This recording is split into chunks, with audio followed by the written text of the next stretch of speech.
thank you for joining us for Recovery Is, a video series associated with Hammett Health Foundation's federal grant projects with the Rural Communities Opioid Response Program. We have partners throughout the rural Northwest Pennsylvania area, Crawford, Venango, and rural Erie counties, and now Clarion County. And one of our partners in this important work is Meadville Medical Center and Stepping Stones. And I'm here today with Kenlo McGowan, who is the program supervisor of Stepping Stones at Meadville Medical Center. Thanks for joining us today, Kenlo. Thank you, Angela. I've appreciated working with and learning from you about the resources that Stepping Stones has right here in Meadville, in Crawford County and the surrounding county area, because you said you serve, is it around 15 counties in the state? Mm-hmm. So can you kind of tell us about what happens at Stepping Stones, what levels of care, we call them levels of care, there are for somebody who may be navigating some issues with substance use, since we're here to talk about rural communities and opioids and alcohol and other drugs, and how we can get people connected to services in our area. Sure can. Stepping Stones, we've been here. We were formerly called the Help Unit, but we've been here since 1984. And obviously, we've been through a lot of changes since that time. Initially, we just had a detox and rehab inpatient. We now have that in addition to outpatient services and family services, assessment referral, and employee assistance program under our umbrella as well. So we've, made a lot of changes and a lot of enhancements, through those years. The basic parts of the program, the inpatient parts of Stepping Stones, to kind of describe what that is and what needs, we try to provide for. There's different levels of care designated in Pennsylvania that depend on the severity of a person's physical, emotional, behavioral condition, or the severity of their use of chemicals. So whether they need an acute withdrawal management, an acute detox, or whether they have medical problems that are going to extend onward if they should choose to stay for rehab. That is what those levels of care deal with. So being inside of a hospital, one of the clinical nursing units of the hospital, we are in acute detox and acute rehab for people that have severe medical problems over and above what is brought on by or exacerbated by the use of chemicals. So people that perhaps have something medically going on or physically that needs stabilized, that in and of itself would require hospitalization, even if we took the addiction, the substance use disorder piece out of that. So unlike, some programs which are residential, freestanding, and not associated with a hospital or not within a hospital, we can take people who maybe need an assistive device like a wheelchair or a walker, because we have elevators where many other programs only have stairs if they're multi-level. We can have someone that is on, oxygen for, pulmonary lung related issues. We can take people who are in hemodialysis. In fact, we're if not the only inpatient program in Pennsylvania that can accommodate that while the person is in inpatient rehab. So if they're on dialysis, we have a dialysis unit and a nephrology team. So those people can be referred by their dialysis center or by their family doctor, and we can coordinate with our team and get them in here. So we do that quite frequently. Also, people who are using a number of chemicals, a combination of which would require a very well monitored and managed detoxification process. People who are on like benzodiazepines such as Xanax or Valium in that family.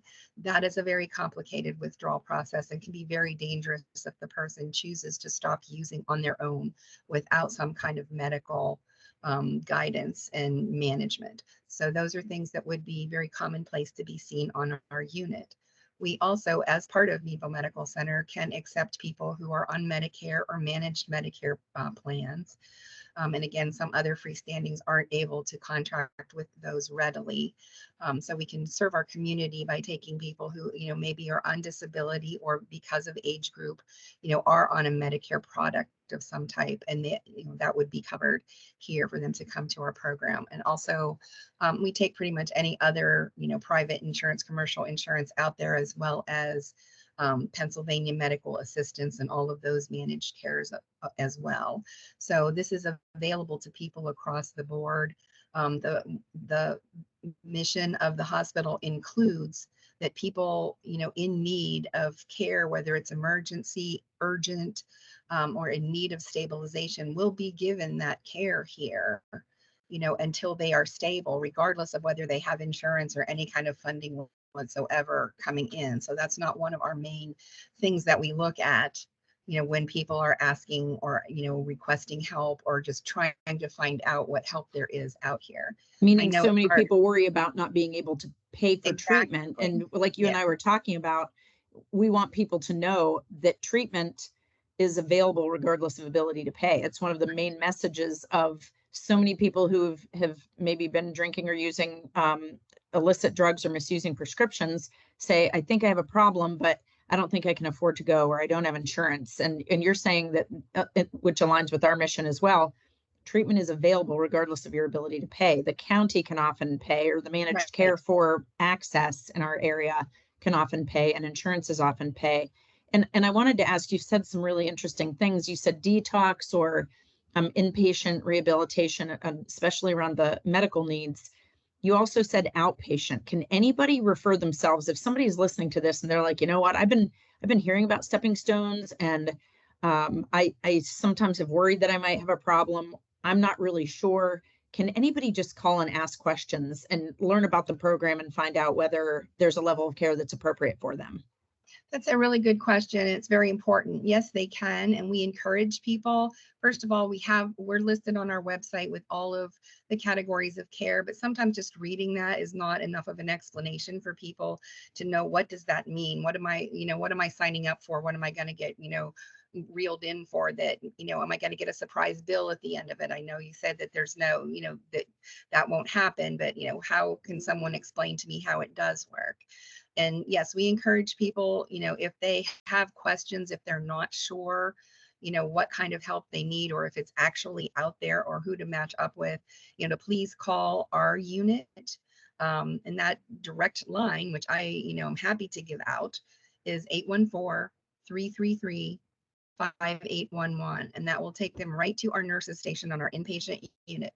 Obviously, someone is there, a live person, 24/7. And then we have questions we will ask the person who calls that will help us give them the most accurate information and guidance that there is. There is no, there's no kind of obligation. The minute someone calls us, they're covered by federal confidentiality law.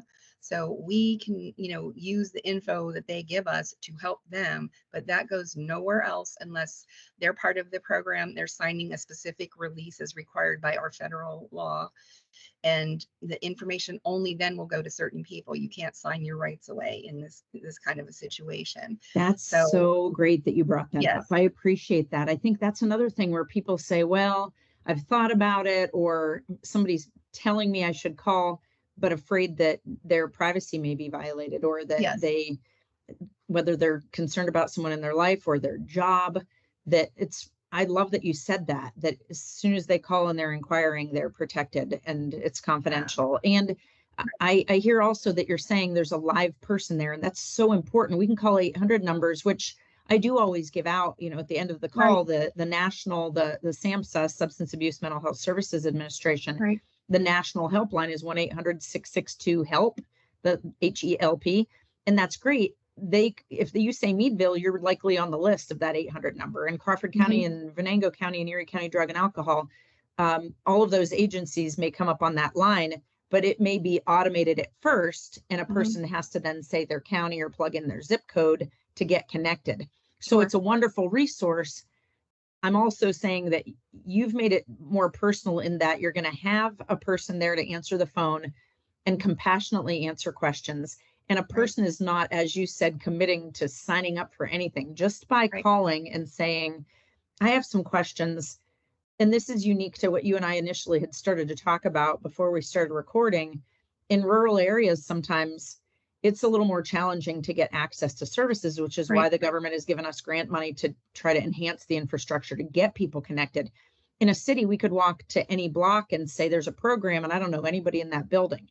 those of us who grew up in a rural area know that if you go into a doctor's office or a counselor's office, you're likely going to know somebody. It's going to be your mom's friend or a cousin's wife or husband. There's going to be somebody who knows somebody, or even a friend or family member working in the program. And we want to continue to honor the confidentiality and honor people's, rights to their treatment. And anytime anyone has a concern about that, they can ask those questions, right? Right, absolutely. And that's why we have it set up that way. If there are complicated issues, then we can ask the person for a contact phone number. My staff can get a hold of me 24/7 and discuss how should we handle this, and then get back to the person. And we can, we will tell them, if you see this number come up on your phone, please pick up. We'll be calling you back, in a very short time. And it can even be questions like, if they are fearful of, not having coverage, we can assure them that, there are means to get that taken care of. And if they need to apply for medical assistance as part of getting county funding, we will do that here with our financial counselors. And then that further enhances their ability for further health care, because if that goes through, then their further health care needs will be covered, under a medical card, which maybe they were never, even trying to apply for, or when there were some changes last fall where some people had to reapply and then, maybe didn't get the letter. So, that we're kind of assisting with that in the community as well. And those That's are really questions helpful. people have. This is totally voluntary. Drug and alcohol treatment in Pennsylvania is completely voluntary. We will encourage people not to just sign out and leave or elope. We will, continue to talk to them about the benefits of staying, the safety issues of staying, and how can we work with them to make this less difficult for them to continue their stay, but a person can still sign out, of drug and alcohol treatment. Okay. So again, there's nothing, they can't be signed in by another person. It doesn't matter if someone has power of attorney, that person still has to be able to voluntarily understand what they're signing in for upon admission. So there's a lot, there's a lot more control, from the individual's part, regarding that. Well, because it is their treatment, right? Yes. So I think people forget, and sometimes because of stigma, maybe they have felt like my choices aren't my own at this point. I've made some decisions that I've gone down a path I didn't anticipate, or I'm engaging in things I never thought I would because I'm going through withdrawal, and I feel like I'm hitting my, what they say, rock bottom, or I don't know that that's a preferred term, but some people say, like, this is it for me. I have to do something. Sure. And I'm curious what that looks like. And if we could talk just for a minute about, is there, when we talk about all the different paths of recovery, I think people hear substance use recovery, mental health recovery, and think we're just going to recover and get fixed. Is there a wide range that you see from people who say, this is it, I need to live in complete abstinence and I need to stop using all these substances or whatever, versus I'm not sure I'm really ready to quit, but I think I need to engage in recovery. I think I need to get some medical help, whether it's medication or counseling or both. Do you see the whole range? And if so, what does that look like? We definitely see that whole range, and they're very similar in many ways, and very different in many ways. Basically what we try to, reinforce with people is, you are saying that you feel that something has to change about the way things are right now. And we can help with that. You just have to be willing to let us, start that process and trust that we're going to do this in your best interest the entire time you're going to be here. And we don't have that. We are an abstinence-based program, but we also do harm reduction. We are a 12-step AA and NA, Alcoholics Anonymous and Narcotics Anonymous based program. However, if people do not find their exposure to that, whether before they come here or while they come here, that's something they feel they want to continue with, then we will, refer them to other avenues for support, when they leave the treatment program, when they complete the treatment program and leave here. And, one thing that is the same throughout that is the support as aftercare, is very important. The support of other individuals, whether it's family or, friends, loved ones who do not use a substance or misuse a substance, that is very important. So strengthening, all of those bonds that are there that may have been worn thin during the person's active using is also a huge part of that. So if somebody's trying to cut back or completely be in abstinence, it's important to have people who are navigating those kind of same waters, so to speak. If I said, hey, I want to, even if it was something like I want to eat a healthier diet, I need to like cut back on fast food. I'm using this as a small example. If I'm spending time with the same people that are always eating at a fast food restaurant, it's going to be harder for me to say, no, thanks, I'm just going to have the salad, or I'm not going to have anything at all.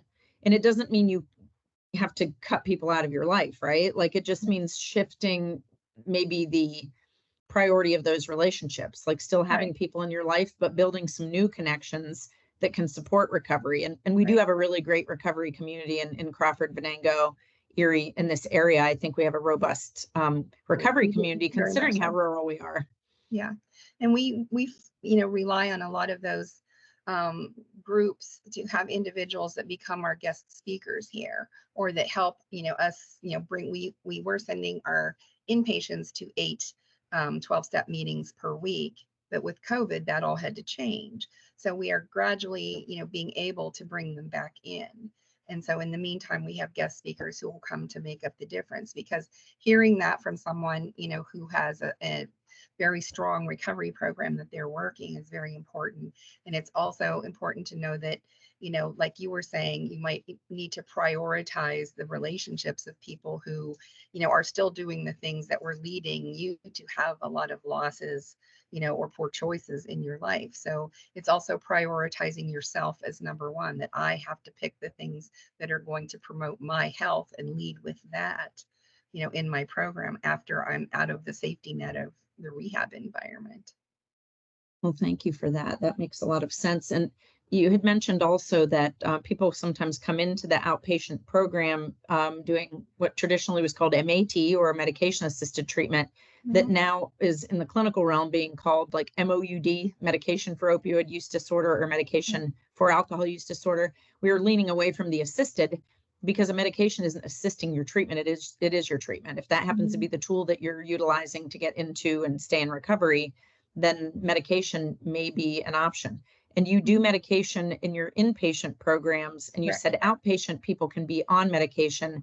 And I think your medical director does that, and Crawford County Drug and Alcohol. Right. That there are options for people to continue if they get on medication while they're inpatient, or even if somebody comes into your outpatient program, they could be on medication and come into your outpatient program.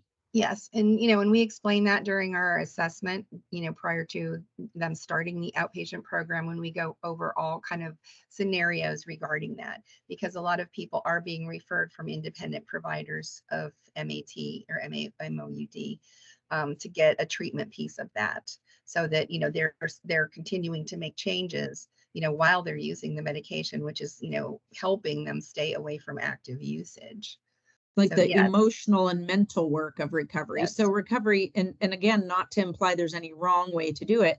There are people who are, the gold standard is taking medication and doing therapy or a treatment program to kind of cover both the physical symptoms, the withdrawal, while, healing the physical part of addiction or recovery of a person's brain, but the behaviors and the choices and the like mental and emotional work is done really in like a treatment or a group or, one-on-one devotional kind of environment, right? Yeah. Yes. And we do offer individual counseling and group. Our regular course of outpatient treatment is 1 individual and 2 groups per week on specific topics. Again, if the person comes in and something has happened that they're struggling with since the last meeting, their last session, then the group will be about that. And the group will, work together to, give the person some support. So yeah, there's a lot. And, we keep in touch with them if we aren't seeing them, and if they aren't being, continuously attending sessions, something that will allow us to think that there might be possibly something that they're struggling with that they need help with. So, pretty much like, your doctor reminding you of your appointment, we will reach out to people to try to keep them on track, especially in early days, or especially if they're not really sure, if they're going to be able to do this or not. That's nice support. And it sounds like you're respecting that some people are more ready than others. And if they just say, I'm not really ready to do this, or I frankly just don't want to right now, but thank you for keeping in touch, they know how to reach you. Right. And families, you mentioned there's a family piece. Do you still have like Al-Anon or family support groups or something? There are none held here, but we do give information, and again, an inpatient, people may not be from Crawford County, but we will send them home with everything that we can find, for any county, their county of origin that they're returning to, or wherever they're going to be living after there, so that they have support group meetings, phone numbers, information, whatever is available, that we can give them, and again, it's up to them if they utilize or not. They will have instruction sheets with very, simple step-by-step, instructions on what to do, to get hooked up with the kinds of care that we would like them to continue to have when they go home. It's great that you provide that you're able to kind of do some of the legwork that probably takes some time and energy, especially in early recovery, that they at least have it in front of them and can kind of navigate what they're ready for wherever they live.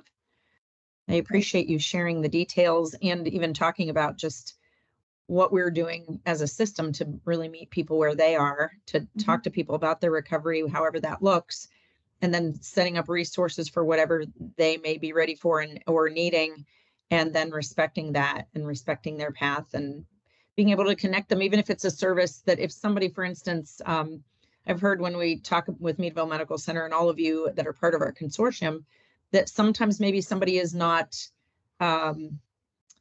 the level of care that you have to offer may not be for them. Maybe they don't have a medical issue, but you can get them connected to outpatient or get them connected to intensive outpatient at the county or at Family Service and Children's Aid Society in Titusville or other programs if they're in nearby counties.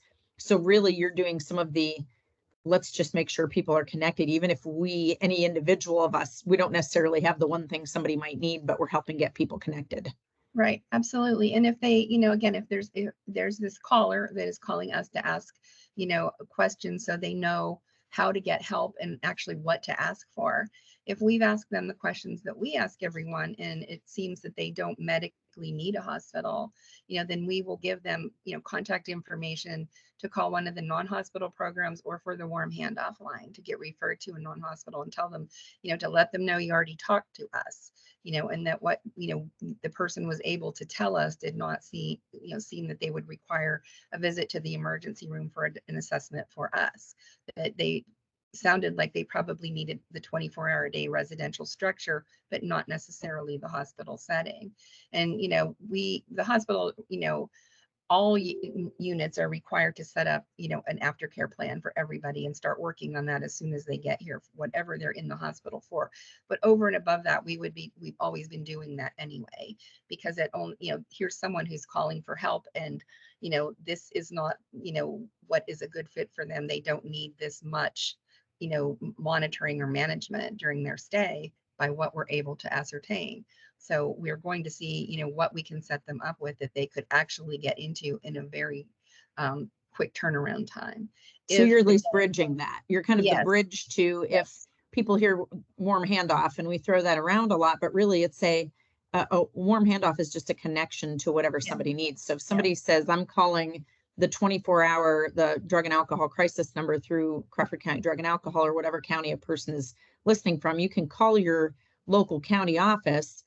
And I believe there's a 24-hour number. If you call the crisis number, drug and alcohol number, most of the time, if you call crisis, you can say, I have this issue, and they're going to connect you with who you need. Yeah, it'll roll over to whoever's on call. Yes, absolutely. And then that warm handoff would happen to whatever somebody needs. And I'm a big advocate for helping people advocate for themselves. So I've said to people, here are your options, even though I'm not in the clinical realm anymore, more administrative. When somebody calls me, I might say, here's how you advocate for yourself. Call these places, say these things, like expect to be treated well. And if you get anything other than compassionate treatment, just explain that you believe that you're navigating a substance use disorder, or you are struggling with substance use or mental health issues, and you would like to be referred to somebody who could compassionately help with those issues. I think people really need to stand up for themselves against some of that stigma that can happen even within our own arenas, and to be able to expect good care and then find that good care. So I appreciate, go ahead. I'm sorry. That's okay. I was gonna say, and what we found too is if someone's not even sure what what does rehab mean, what actually happens to me there, how do you actually help me there, what goes on, the more roadblocks and the more phone calls and the more places that they have to call and get told to call another place, then they're going to give up right away, especially in the early stages. So again, that's why we try to hand them definitive things. If you call this number, you will get a person, and you will be able to, here's what you need to ask them based on what we've talked, about with you. Like you said, here are some of the things that you need to say and state them in this way as to what you need. That goes a long way, I think. And that's why we're here. I appreciate you talking openly about it. And hopefully, if someone's listening, they understand a little bit better what we have in our rural area and how getting connected to stepping stones, even if they're not planning to or may not need that level of care, that they at least know there's somewhere to turn. You can call your local county substance use program. So if somebody's listening from another county, each of the counties that we partner with and counties beyond throughout the whole Commonwealth or across the country, the local county office is kind of the one-stop shop for all things that are substance use, mental health, child and family related. So calling that number, the 800 number, 800-662-HELP, and just saying, here's where I am. That's the number that I remembered, or call your county. Our website, things that you're doing at Stepping Stones or at Meadville Medical Center and elsewhere, we often put them on our project website. It's called recoveryisnwpa.org. And there's a button for if you need help, and there's a button for if you'd like to help, if you want to be part of the grant projects and maybe offer a training or attend some of our trainings or attend some activities that we do in the community. We get out and talk about substance use. We go to breakfasts, we go to neighborhoods and events. So check out our website, reach out to Stepping Stones or Meadville Medical Center, and hopefully we just continue to learn and talk about this together so people can get connected to services. Absolutely. So thank you, Kenlo McGowan from Meadville Medical Center Stepping Stones program. Thanks for joining us for Recovery Is.